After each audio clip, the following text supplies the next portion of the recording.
Bonjour et bienvenue à toutes dans cet épisode de l'art de s'aimer. Aujourd'hui, nous allons explorer un sujet profondément personnel et transformateur, le vide que creusent nos insécurités. Comment les comprendre et les surmonter.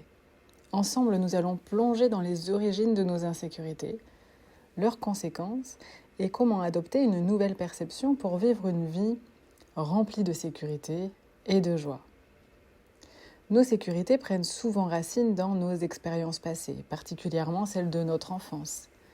Les neurosciences montrent que les expériences précoces peuvent avoir un impact durable sur notre cerveau et notre perception de nous-mêmes.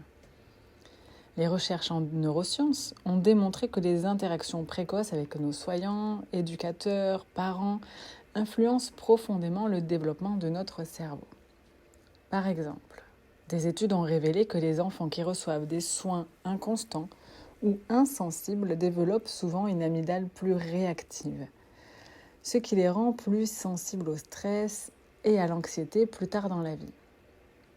Ces expériences peuvent également créer des croyances limitantes telles que « je ne suis pas assez bien »,« je ne mérite pas d'être aimée »,« je dois être parfaite pour être acceptée ». Et ces croyances deviennent des filtres à travers lesquels nous interprétons nos réactions et nos expériences, ce qui vient renforcer nos insécurités. Les insécurités peuvent se manifester de différentes manières à travers des comportements visant à se protéger ou à obtenir validation et sécurité. La dépendance émotionnelle, donc les individus avec des insécurités peuvent souvent rechercher la validation et la sécurité émotionnelle à l'extérieur d'eux-mêmes. Cela peut se traduire par une dépendance aux relations et aux opinions des autres. Le perfectionnisme aussi est également un masque pour l'insécurité.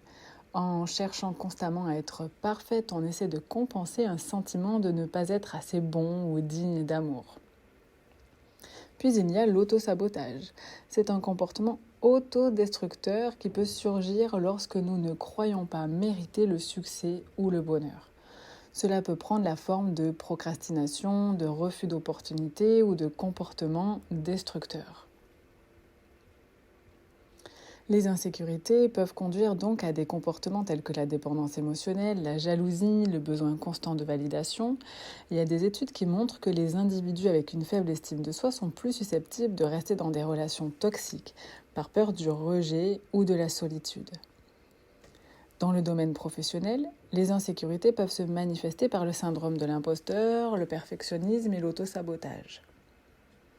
Par exemple, une étude a publié que les personnes avec une faible estime de soi sont moins susceptibles de postuler à des promotions ou de prendre des risques professionnels, ce qui limite leur progression de carrière. Les insécurités peuvent également affecter notre santé mentale et physique, entraînant des niveaux élevés de stress, d'anxiété et de dépression. Des recherches ont démontré que le stress chronique lié aux insécurités peut affaiblir notre système immunitaire et augmenter le risque de maladies cardiovasculaires. Pour surmonter nos insécurités, il est essentiel d'adopter une nouvelle perception de nous-mêmes et du monde qui nous entoure. Et cela commence par la prise de conscience et l'acceptation de nos peurs.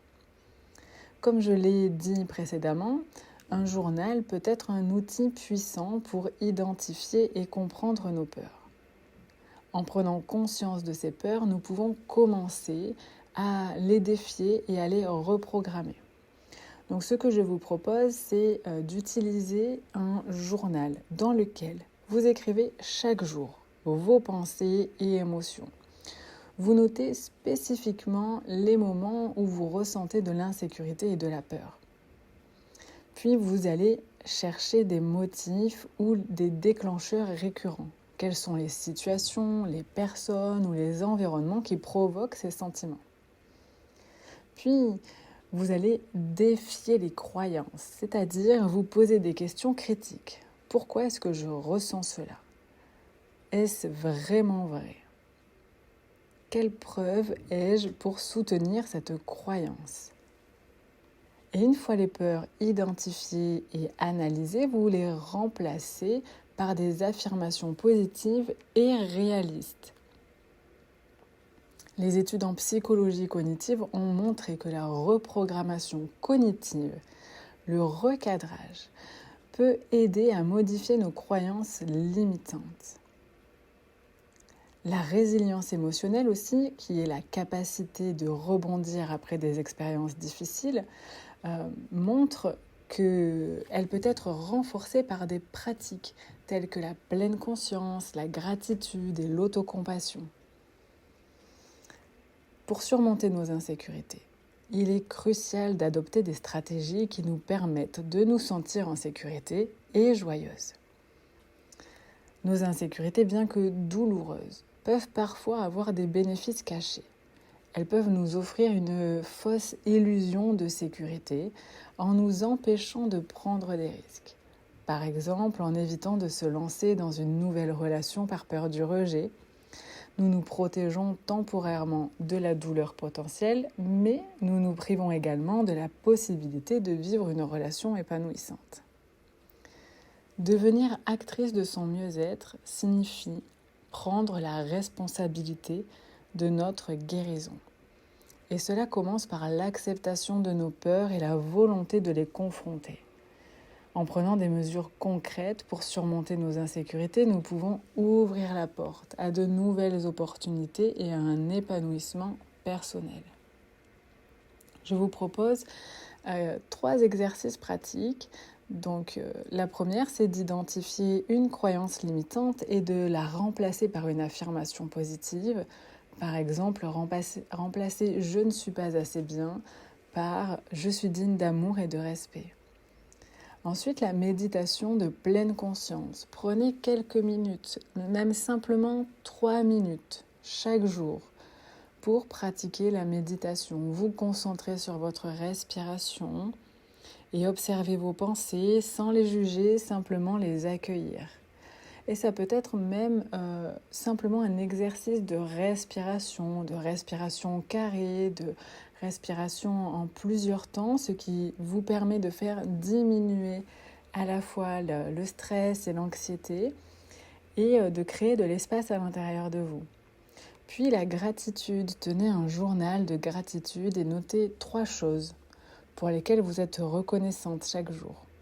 Cela peut aider à cultiver une perspective positive et à renforcer votre résilience émotionnelle.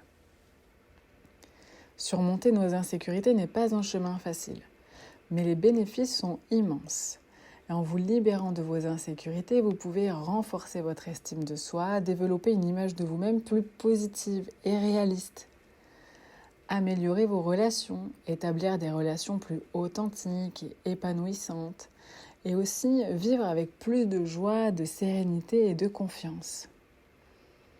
Voilà. Merci de m'avoir accompagné dans cette réflexion et rappelez-vous que vous avez le pouvoir de transformer vos insécurités en force. Vous méritez de vivre une vie remplie de sécurité, de joie, de respect pour vous-même. Pour aller encore plus loin et recevoir un soutien personnalisé, je vous invite à rejoindre mon programme Renforcer l'estime de soi et réaliser votre potentiel. Ensemble, nous pouvons découvrir et cultiver la meilleure version de vous-même. Vous trouverez toutes les informations dans la description pour commencer votre transformation dès aujourd'hui. Merci de m'avoir écouté et à bientôt pour un nouvel épisode de l'Art de s'aimer. Prenez soin de vous.